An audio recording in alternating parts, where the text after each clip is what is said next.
तुम्ही कधी नोटीस केलंय का की आपण सहज मित्रांबरोबर गप्पा मारत असतो आणि नंतर मित्र जातो, आपण मोबाईल काढतो आणि बरोबर ज्या गप्पा आपण मारलेल्या आहेत त्याचीच जाहिरात आपल्या मोबाईलवरती पॉपअप होते.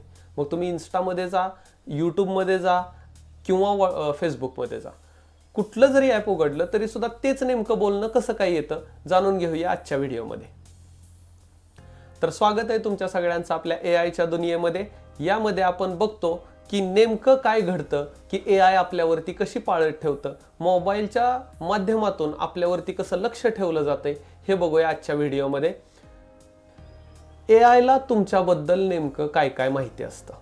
तर एआयला म्हणजे आर्टिफिशियल इंटेलिजन्सला आपण जे यूट्यूब वापरतो, आपण जे गुगलचं अकाउंट बनवलेलं असतं, त्या अकाउंट बनवतानाच आपण गुगलला सांगितलेलं असतं की बाबा मी पुरुष आहे, माझं वय 30 आहे, माझं वय 25 आहे, जे काय तुमचं वय असेल, महिला आहे. आणि तो डेटा वापरण्यासाठी आपण सगळ्या परमिशन्स गुगलला दिलेल्या असतात, म्हणजे जीमेल अकाउंट बनवताना. दुसरी गोष्ट, यूट्यूबवर सुद्धा आपलं अकाउंट ओपन करताना आपण तेच गुगलचं अकाउंट जसं तसं लिंक करतो. ते लिंक केल्यामुळं गुगलला, यूट्यूबला आपली सगळी माहिती आयती मिळते. आता तिसरी गोष्ट म्हणजे आपण ॲमेझॉनवर सुद्धा जी काही शॉपिंग करतो ते सुद्धा ॲमेझॉनचं अकाउंट आपलं जीमेलला लिंक असतं. म्हणजे अल्टिमेटली हे सगळं गुगलला आपलं जे काय आहे ते एकत्रितरित्या कळत असतं. आणि मग हे एकत्रितरित्या कळण्यामुळं काय होतं, तर गुगल आपला एक आपली प्रतिमा तयार करतं. म्हणजे फॉर एक्झाम्पल, जर मी रोज संध्याकाळी 10-11 वाजता यूट्यूब चॅनल सुरू करत असेल, यूट्यूब ॲप उघडत असेल आणि यूट्यूबवर जर का मी टेक्नॉलॉजीचे व्हिडिओज बघत असेल, तर एआयला आपोआप कळतं की कोणत्या जाहिराती ह्या व्यक्तीला दाखवल्या पाहिजेत. मी सहज कधीतरी तुमच्या बहिणीचा किंवा तुमच्या आईचा मोबाईल घेऊन बघा, वेगळ्या जाहिराती येतात. मिशो ॲपच्या, कपड्यांच्या, पर्सच्या, आणि तुमच्या मोबाईलवर मात्र वेगळ्या जाहिराती येतात. म्हणजे मुलगा किती वयाचा आहे ह्याच्यावरती जाहिरात कुठली येणार हे ठरतं. साधं सांगायचं झालं तर किशोर वयातली मुलं, म्हणजे जे टीनेजमधली मुलं आहेत, त्या टीनेजमधल्या मुलांना भारी भारीतले ब्रँडेड बूट्स, गॉगल्स, गॅजेट्स ह्यांच्या जाहिराती येतात.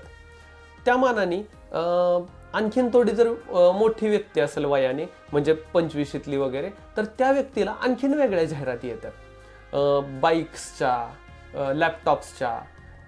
हे सगळं आपण एआयला दिलेल्या माहितीमुळं होत असतं.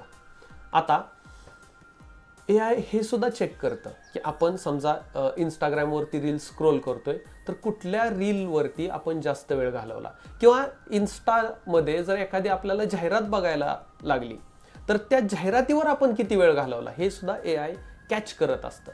आणि मग ह्यातून काय होतं, तर ह्यातून बरोबर आपल्याला गरजेची आहे तीच जाहिरात आपल्या समोर येऊन बसते आणि आपल्याला असं वाटतं की अरे आपल्यावरती लक्ष ठेवलं जातंय. पण खरं म्हणजे हे लक्ष ठेवलं जातंय का आपणच हे एआयला सगळं ओपन करून दिले, स्वतःचं अंतर्गत असणारं, खाजगी असणारं जग हे आपणच पाहायला पाहिजे. आता सगळ्यात धोकादायक गोष्ट ही आहे की तुम्ही कुठं जाता, तुम्ही काय पाहता, तुम्हाला काय खायला आवडतं, तुम्हाला कशात इंटरेस्ट आहे, ह्या सगळ्या गोष्टींचा डेटा एआयकडे जमा होत असतो. क्लाउड स्टोरेजला आपण स्वतःहून सांगत असतो की कोणतं रेस्टॉरंट आपण सर्च केलं, त्या रेस्टॉरंटमध्ये आपण गेल्यानंतर, समजा मी जर नॉनव्हेज रेस्टॉरंटमध्ये गेलो, एखादं नॉनव्हेज मिळतं अशा हॉटेलमध्ये गेलो आणि त्या हॉटेलला जर मी चांगलं रेटिंग दिलं, तर एआयला सुद्धा आपोआप कळते की हा नॉनव्हेज आवडीनं खाणारा माणूस आहे. आणि मग आपल्याला जाहिराती येताना सुद्धा तशाच, मग झोमॅटोची जरी जाहिरात आली तरी सुद्धा मला ज्यावेळी ती जाहिरात येईल त्यावेळी मला बिर्याणीची जाहिरात येईल. आणि एखादा जर व्हेजिटेरियन असेल व्यक्ती, तर त्या व्हेजिटेरियन व्यक्तीला बरोबर व्हेज पदार्थांची जाहिरात जाईल. एआय अशा पद्धतीनं जाहिरात करण्यासाठी अजून त्या माहितीचा वापर करून घेत आहे. आता आपण ह्या सगळ्याला भ्यायचं का?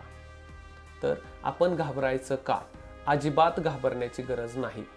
सध्या तरी एआय तेवढा प्रगत झालेला नाही की जो आपल्याला काहीतरी धोका निर्माण करू शकेल, म्हणजे माणसाला. पण आपण दुसरी एक गोष्ट करणं 100% गरजेचं आहे, ती म्हणजे आपण जागरूक राहिलं पाहिजे. आपण जागरूक राहून कोणत्या ॲप्सला कोणत्या परमिशन्स द्यायच्या, कशाला अलाउ करायचं, कशाला अलाउ नाही करायचं, आपल्या प्रायव्हसीच्या सेटिंग्स कशा ठेवायच्या, आपला पासवर्ड कसा बनवायचा, साधारणपणे नाव टाकायचं @123 किंवा नाव टाकायचं जन्मतारीख. तर अशा पद्धतीचे जे सोपे पासवर्ड्स आहेत अशा अजिबात न ठेवता कुठला तरी किंवा आपल्या गाडीचा नंबर अशा पद्धतीचे बाळबोध पासवर्ड्स अजिबात न ठेवता चांगले स्ट्रॉंग पासवर्ड्स तयार केले पाहिजेत जे युनिक असले पाहिजेत आणि अशा प्रकारे आपण आपली प्रायव्हसी जपू शकतो. आता शेवटी एवढंच हा व्हिडिओ संपवताना की तुम्हाला असं कधी जाणवलंय का की तुमचं संभाषण सुद्धा AI ऐकतोय आणि AIने ऐकून तशीच तुम्हाला काहीतरी जाहिरात किंवा काहीतरी एखादा व्हिडिओ दाखवला. जर तुम्हाला सुद्धा तसा अनुभव असेल तर मला कमेंट बॉक्समध्ये टेक्नॉलॉजी मराठीमध्ये समजून सांगणारा AI म्हणजे आर्टिफिशियल इंटेलिजन्स ज्याला कृत्रिम प्रज्ञा म्हणलं जातं हे मराठीमध्ये समजून सांगणारा हा आपला एकमेव चॅनल आहे. तेव्हा तुम्ही नक्की लाईक शेअर करा